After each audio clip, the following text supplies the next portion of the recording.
আসসালামু আলাইকুম। আপনারা আজকে সকাল থেকে অপেক্ষা করছেন যে আজকে একটা অত্যন্ত গুরুত্বপূর্ণ সভা অনুষ্ঠিত হয়েছে। আমাদের ইসলামী আন্দোলন বাংলাদেশ এর প্রধান আমির সাহেবের সঙ্গে, রেজাউল করিম সাহেবের সঙ্গে এবং আমাদের বিএনপির মধ্যে আমি মির্জা ফখরুল ইসলাম আলমকে আমরা আলোচনা করেছি।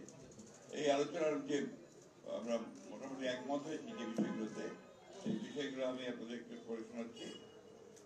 আধিপত্যবাদ, সম্প্রসারণবাদ ও সমৃদ্ধবাদ, মুক্ত স্বাধীন সার্বভৌম টেকসই গণতান্ত্রিক কল্যাণমূলক রাষ্ট্র গঠনে জাতীয় দুর্নীতিবাদ, সন্ত্রাসী, খুনীয় টাকা পাচারকারীদের দ্রুত বিচারের আওতায় এনে দৃষ্টান্তমূলক শাস্তি ব্যবস্থা করা, ভোটাধিকার সহ সকল মানবাধিকার রক্ষায় জাতীয় ঐক্যমত গড়ে তোলা, ন্যূনতম প্রয়োজনীয় সংস্কার শেষ করে দ্রুত সময়ের মধ্যে সুষ্ঠু গ্রহণযোগ্য নির্বাচনের ব্যবস্থা করা, দ্রব্যমূল্যের ঊর্ধ্বগতি রোধ এবং সকল অধিকার বঞ্চিত মানুষের অধিকার প্রতিষ্ঠা করা, আইন শৃঙ্খলা স্বাভাবিক করে নিয়ে আসার ব্যবস্থা করা, আওয়ামী ফ্যাসিবাদ বিরোধী সকল শক্তি দেশ পুনর্গঠনে ঐক্যবদ্ধভাবে কাজ করবে।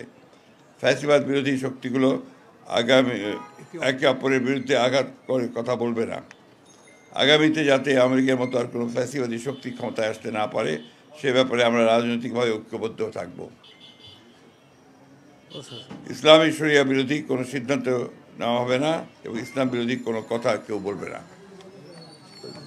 প্রশাসনে এখন বিদ্যমান আওয়ামী ফ্যাসিবাদের দোষরদের দ্রুত অপসারণ করা। এই ছিল আমাদের মোটামুটি আলোচনা করে এই বিষয়গুলোতে আমরা মোটামুটি ঐক্যমতে পৌঁছেছি। ধন্যবাদ। পরে উনি বলেনি বলেন। আলহামদুলিল্লাহ, আপনারা তো ব্যাপারটা আলহামদুলিল্লাহ দেখেছেন। আমাদের সম্মানিত বিএনপির মহাসচিব তিনি আমাদের ঐক্যমতে যে আলোচনা হয়েছে সেটা আপনাদের সামনে সুন্দরভাবে উপস্থাপন করেছেন।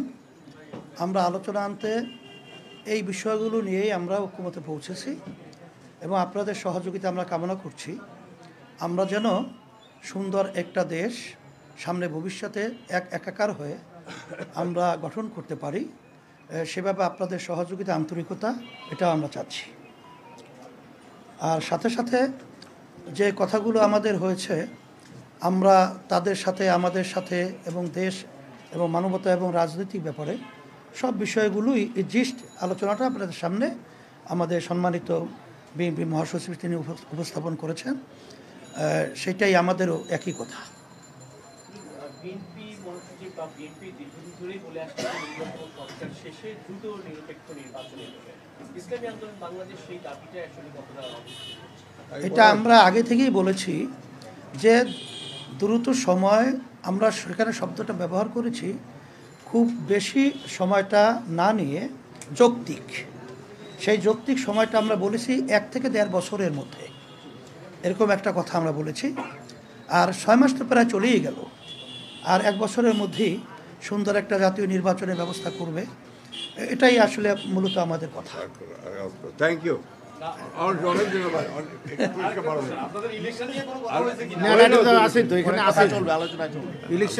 আলোচনা ধারাবাহিকভাবে চলতে থাকবে। হ্যাঁ, ঠিক আছে, আলোচনা চলবে ইনশাআল্লাহ। শুকরিয়া।